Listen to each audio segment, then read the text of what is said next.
Hello, everybody. Welcome back to Pacers Daily. I'm your host, Hery Acosta. We actually have a little bit of news today. It's been a very quiet free agency, but the Pacers have made some moves. Taylor Peter has grabbed the last two-way deal on the Indiana Pacers, joining Quentin Jackson. But this did not come without, other stuff having to happen. Now, we'll get to that here in a bit. But Peter now joins the Pacers as the 54th pick. Normally around that pick, you either make the roster or you get a two-way deal. Not everyone automatically jumps in like Bronny James as a 55th pick last year, getting a multi-million-dollar deal right off the gate. But that's that. But, Peter is a very, very interesting prospect. I think he could be someone that can develop.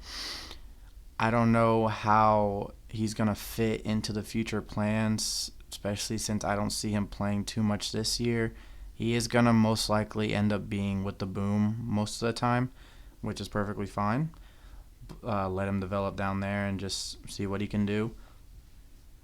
Obviously, he can get his minutes if there's any other injuries or, if players like Cam Jones don't really kind of mesh well in the NBA just yet. But, they're both second-round picks. It's gonna take some time. There's gonna be some growing pains, but Peter grabbing that last spot is very good for him. But now that leaves Enrique Freeman off the roster. Enrique Freeman was one of our late second-round picks last year. The Pacers had an interesting second round back in 2024 when they took Furphy, Freeman, and Tristan Newton. Now, Newton was released pretty early in the season and then ended up in Minnesota. Now, Enrique Freeman joins Newton doesn't join him, but now Freeman's an unrestricted free agent, meaning he can sign wherever he wants. I don't know what teams are going to be looking for more two-way players. Now, Freeman is a floor spacing center, but he is a little undersized for a center. And the Pacers aren't really looking for more center depth now that they have four centers on the roster. And so we still have Bradley's contract that could be bought out. Well, not really bought out, but he can be released at any point during the season if they realize that they don't really need him. But Freeman could have been kept as like a third string power forward, but that is kind of where Jarris Walker's at right now, and Freeman is not Walker's level. So this was the move that had to be done to keep someone like Taylor Peter, just because maybe they see at the moment more upside in him and just seeing how he can develop. Freeman didn't really get too much playing time, didn't really show too much, never really proved himself on the Pacers. But the Pacers have had a lot of players over the last few years. Isaiah Wong only played one game with the Pacers. Oscar Tshiebwe only played a few games. Then he went to the Jazz. He's been doing pretty well in the Jazz. And so they've kind of been playing around with their two-way deals. Now, Quentin Jackson is going to be a consistent two-way player for the Pacers as long as he can continue to produce on both sides. And so that's something to look at. Now, I kind of want to talk about Andrew Nemhard and just, can he be that point guard? Can he be that facilitator, that guy on the Pacers who can lead us to a playoff berth, who can lead us to a conference semifinal, conference final? Now, this all depends on how you want to look at it. Now, when it comes to defense, he's set. He is one of the best, in my opinion, one of the best defending guards in the league. His health has always been somewhat of a concern. Every season he has missed a decent amount of games with a different injury. Obviously, last year he sat out a lot of the beginning of the season with an injury. So health is one big thing. The other one is his consistency. He is not the most consistent player on offense. On defense, he is. But on offense, there's nights that he can be the best player on the court. There's nights that he's not missing from three.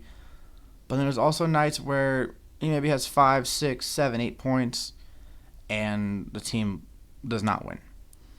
But he has every skill needed to average 15 points, 7, 8 assists, mean, he's not a bad rebounder for his size, maybe 4 to 5 rebounds a game. But I think if he plays with Matherin and if he has Siakam on the floor, he has the same guys that Halliburton had, except for Turner. Turner's no longer on the team, so now Nemhard's going to either have to play with Jackson, Huff, or Wiseman. So just kind of seeing how he can facilitate with that roster. Now, he's definitely the guy I would want bringing the ball up the floor out of the starting five. He is a good passer. He's a very good passer. But he is more score-first defending, in my opinion. He is a guy that can create his own shots, which is very good. The Pacers do have a lot of catch-and-shoot guys. But he is going to be playing on the floor with 2 and 3 other guys that can create their own shot, because Siakam can create his own shot and so can Matherin. And we've seen Nesmith can create his own shot as well. He is more catch-and-shoot, but he can create his own shot. But overall, I think Nemhard can easily average a double-digit scoring game, maybe close to 15, 16 a game. And, 8 to 9 assists, that is very possible. He doesn't have the court vision that Halliburton has, of course. He's very quiet. He's not as talkative as players like Halliburton or Matherin or some of these guys right outside of him. So, but I personally think that he can step up and be that guy. Now, last one, just a fun little one. Jay Huff, should he start? I saw a comment the other day. I think it all depends on what kind of center that the team wants to play around. If you want a traditional, stays in the paint, sets screens, very good on the pick and roll, you stick with Jackson. If you want a floor spacer and a guy who can get you blocks down low, you go with Huff. Personally, I have always been a big fan of traditional centers. Yes, it is obviously in the new NBA. You can have 4 to 5 guys that can shoot the 3. Pacers have 4 guys in the starting lineup that can shoot the 3 without a problem. So it's not the end of the world if we have a center who typically plays more in the paint with Jackson. But if you do want to space the floor a little bit more, maybe Matherin has better lanes into the paint. Same with Siakam, can hit his mid-range. Then I guess you would start with Huff. I personally still think that we should start with Jackson, just because I think overall Jackson is a better center than Huff is. Huff plays more like a power forward than a center, but he is a center. But I would still go with Jackson for the time being.